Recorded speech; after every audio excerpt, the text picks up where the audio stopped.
1909 ခုနှစ်အာရှတိုက်ရဲ့တစ်ဖက်မှာဂျပန်အင်ပါယာအရှိန်အောင်ထွန်းတောက်လာချိန်တခြားတစ်ဖက်မှာတော့ကျနာဘုံရဲ့မြန်မာနိုင်ငံဟာဗြိတိရှရဲ့ကိုလိုနီမှာကြာရောက်နေခဲ့ပါတယ်။ဒါပေမဲ့ဒီနိုင်ငံနိုင်ငံကြားထဲမှာလူမသိသူမသိလိုဝက်စင်ကျတဲ့ဇလန်တစ်ပုဒ်စတင်ခဲ့တယ်။တပိုင်းစာမျက်နှာထဲမှာဖျော်လာခြင်းခံရတဲ့လိုဝက်ချက်တစ်ခု။ဒီကိစ္စရိုးရိုးလေးပဲလား။ဒါမှမဟုတ်ကြီးမားတဲ့နိုင်ငံရေးကစားကွက်တစ်ခုလား။ Root and Reason ကနေပြီးတော့သမိုင်းရဲ့ဒီအလဲအပြောင်းအသေးစိတ်ဖော်ပြသွားပါမယ်။ဂျပန်နိုင်ငံဟာဂျပန်ရုရှားစစ်ပွဲအပြီးအနိုင်ရရှိပြီးနောက်အာရှရဲ့အင်အားအကြီးဆုံးနိုင်ငံအဖြစ်ခေါင်းမော်လာခဲ့ပါတယ်။ဒီအောင်မြင်မှုဟာပြည်ထောင်စုလက်အောက်ကမျိုးချစ်လူငယ်တွေအတွက်မျှော်လင့်ချက်အလင်းအောင်ဖြစ်ခဲ့တယ်။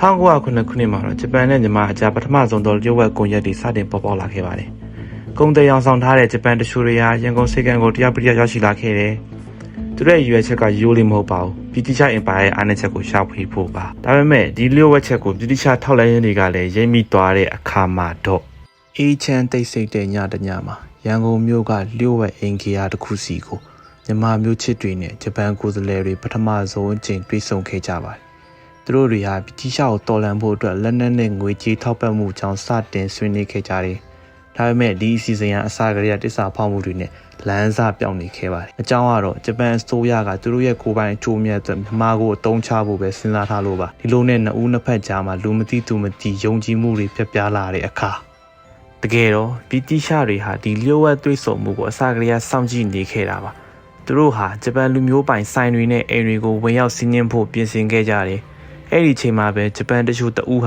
ာရေးကြီးတဲ့စာရွက်စာတမ်းတွေကိုဖျက်ဆီးဖို့ကြိုးစားခဲ့ပါတယ်။ဒါပေမဲ့နောက်ကျသွားခဲ့ပါပြီ။ရဲတွေဟာတကားကိုရိုက်ချိုးပြီးဝင်ရောက်လာခဲ့တယ်။ဂျပန်လူမျိုး X နဲ့မြန်မာအမျိုးသား Y တို့ကိုလက်ရဖမ်းဆီးနိုင်ခဲ့ပါတယ်။ဒီဖမ်းဆီးမှုဟာဂျပန်နဲ့ဗြိတိရှတို့ကြားကြီးမားတဲ့တန်တမာရေးရာတင်းမာမှုတစ်ခုကိုဖန်တီးလိုက်ပါတော့တယ်။ဒီဖမ်းဆီးမှုကြောင့်ဗြိတိရှအစိုးရဟာဂျပန်ရဲ့လှုပ်ရှားမှုကိုအထူးသတိထားစောင့်ကြည့်လာပါတော့တယ်။တိုကျိုမြို့မှာရှိတဲ့ဂျပန်နိုင်ငံခြားရေးဝန်ကြီးဌာနကလည်းဒီကိစ္စကိုအမြန်ဆုံးဖုံးကွယ်ဖို့လျှို့ဝှက်ညွှန်ကြားခဲ့တယ်။ရန်ကုန်မြို့ကဗြိတိရှတရားရုံးမှာဖမ်းဆီးရမိသူတွေကိုလျှို့ဝှက်စစ်ဆေးမှုတွေပြုလုပ်ခဲ့တယ်။ဂျပန်အရာရှိဘက်ကသူဟာကုန်သည်တဦးသာဖြစ်ကြောင်းညင်းဆိုခဲ့ပေမဲ့မြန်မာအမျိုးသားရဲ့အိမ်ထဲကနေတက်တဲ့အထောက်အထားအခိုင်အမာကိုဗြိတိရှတို့ကထုတ်ပြလိုက်ပါတယ်။ဒီတက်တွေကြောင့်သူတို့နှစ်ဦးစလုံးဟာပိုကြီးမားတဲ့ထောင်ချောက်ထဲကိုကြာရောက်သွားပါတော့တယ်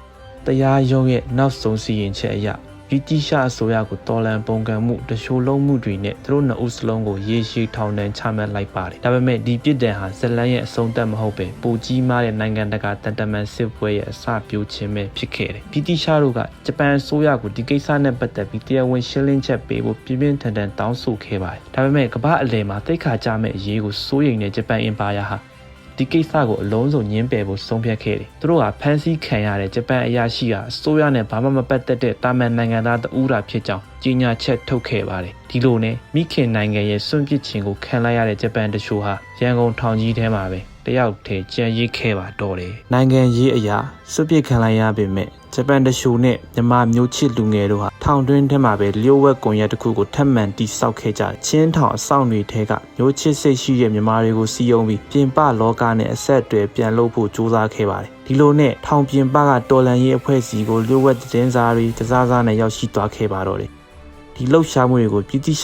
ှထောက်လှမ်းရေးတွေကပြန်လည်ရိပ်မိလာတဲ့အခါမှာတော့သူတို့ရဲ့စိုးရိမ်စိတ်ကအထွတ်ထိပ်တို့ရောက်လာခဲ့တယ်။ဂျပန်ရဲ့နောက်ွယ်ကထောက်ပံ့မှုနဲ့မြန်မာတော်လှန်ရေးပေါင်းစည်းသွားမှာကိုဗြိတိရှတို့အကြောက်ဆုံးပါပဲ။ဒါကြောင့်ဗြိတိရှအစိုးရဟာဒီအရေးခင်းကိုအမြင့်ပြတ်ချေမှုန်းဖို့အတွက်ရက်စက်တဲ့အမိန့်တစ်ခုကိုထုတ်ပြန်လိုက်ပါတော့တယ်။ဗြိတိရှတို့ရဲ့အမိန့်တစ်အရရန်ကုန်မြို့ပေါ်ကတော်လှန်ရေးသမားတွေနဲ့ဆက်ဆက်နေသူအလုံးကိုတပြိုင်နက်တည်းအစုလိုက်ပြုံလိုက်လိုက်လံဖမ်းဆီးပါတော့တယ်။လျှို့ဝှက်သတင်းစာတွေပေါက်ကြားခဲ့တဲ့ရန်ကုန်ထောင်ကြီးဟာလည်းအထူးလုံခြုံရေးဆောင်ဖြစ်ပြောင်းလဲခြင်းခံခဲ့ရတယ်။ဗြိတိရှတို့ဟာအဓိကတရားခံဖြစ်တဲ့ဂျပန်တချို့နဲ့မြန်မာအမျိုးသားတို့ကိုအဆက်အသွယ်လုံးဝပြတ်တောက်အောင်ကြီးချခွဲထုတ်ဖို့ဆုံးဖြတ်ခဲ့ကြပါတယ်။သူတို့ကိုရန်ကုန်ကနေအလွန်ဝေးလံပြီးတွားရလာရခက်ခဲတဲ့ကျွန်းပေါ်ကအကျဉ်းထောင်စီကိုလျှို့ဝှက်ရွှေ့ပြောင်းဖို့စီစဉ်ခဲ့တယ်။ဒါဟာသူတို့ကိုပြင်ပလောကကနေထာဝရဖျောက်ဖျက်ဖို့ဗြိတိရှတို့တောင်းလိုက်တဲ့အကွက်တစ်ခုပါ။ဒီလိုနဲ့သူတို့နှစ်ဦးဟာကံကြမ္မာဇိုးတွေပြည့်ညက်နေတဲ့လိုင်းတဘိုးတွေကြားထဲကိုမျောပါသွားပါတော့တယ်။ရက်ပေါင်းများစွာကူးခတ်ပြီးရဲ့နောက်မှာတော့သူတို့ကိုကမ္ဘာမြေပုံပေါ်ကနေအဆက်တွေပြတ်နေတဲ့တီးခြားကျွန်းအကျဉ်းထောင်စီကိုခေါ်ဆောင်လာခဲ့ပါတယ်။ဒီကျွန်းဟာလွတ်မြောက်ဖို့လုံးဝမဖြစ်နိုင်တဲ့အပြင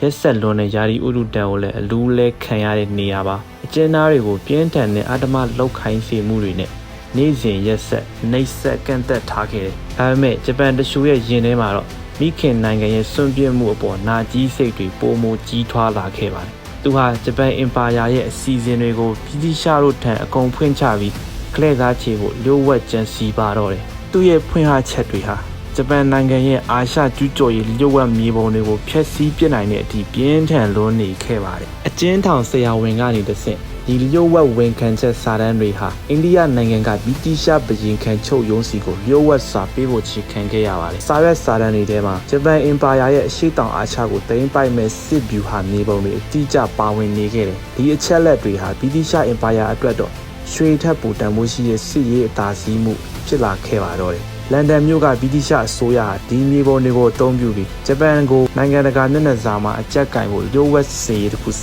တင်ခဲ့တယ်ဂျပန်တို့ရဲ့ပင်လယ်ရေကြောင်းအင်အားတိုးချဲ့မှုကိုတားဆီးဖို့ဗြိတိရှတော်ဝင်ရေတပ်မတော်ဟာအာရှပင်လယ်ပြင်စီကိုစစ်တင်မော့ရဲ့လျှို့ဝှက်စီလုပ်ခဲ့ပါတယ်1909ခုနှစ်ရဲ့လူမသိသူမသိဒီရေးခင်းကြောင့်အာရှတိုက်ဟာကြီးမားတဲ့စစ်မြေပြင်ကြီးတစ်ခုအတွင်းသို့ကြားရောက်လူနီးပါဖြစ်ခဲ့ရပါတယ်ဗြိတိရှားတို့စီမှာတက်တည်အပြည့်စုံရောက်သွားတာကိုသိလိုက်ရတဲ့တိုကျိုအစိုးရဟာအကြီးအကျယ်တုံ့လှုပ်သွားခဲ့ပါတော့တယ်။သူတို့ရဲ့လျှို့ဝှက်ချက်တွေကဘာကိုပေါက်ကြားမဲ့အရေးကိုတားဆီးဖို့အတွက်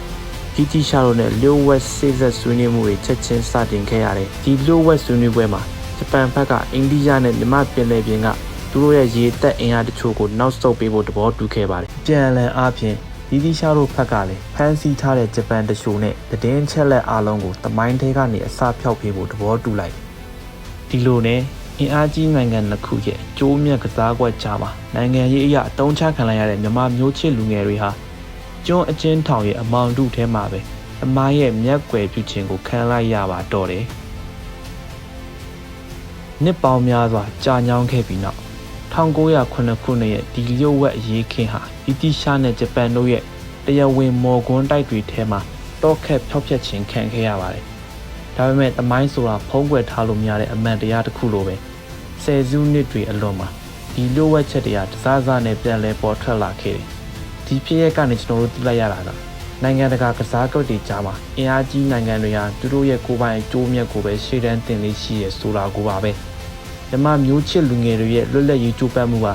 ဂျပန်အင်ပါယာအတွက်တော့ဗြိတိရှားကိုအကြက်ကင်ဖို့ကစားကွက်တစ်ခုများတာဖြစ်ခဲ့တယ်။ဒါဟာတမိုင်းကကျွန်တော်တို့မြန်မာလူမျိုးတွေကိုပေးခဲ့တဲ့အကြီးမားဆုံးနဲ့တန်ဖိုးအရှိဆုံးသင်ခန်းစာတစ်ခုပဲဖြစ်ပါတယ်။နောက်ထပ်စိတ်ဝင်စားဖို့ကောင်းတဲ့တမိုင်းကြောင်းရဲ့လိုဝက်ချက်တွေကို Root and Reason ကနေဆက်လက်ဖော်ပြသွားမှာမလို့ Subscribe လုပ်ထားဖို့မမေ့ပါနဲ့။ကျေးဇူးပါ။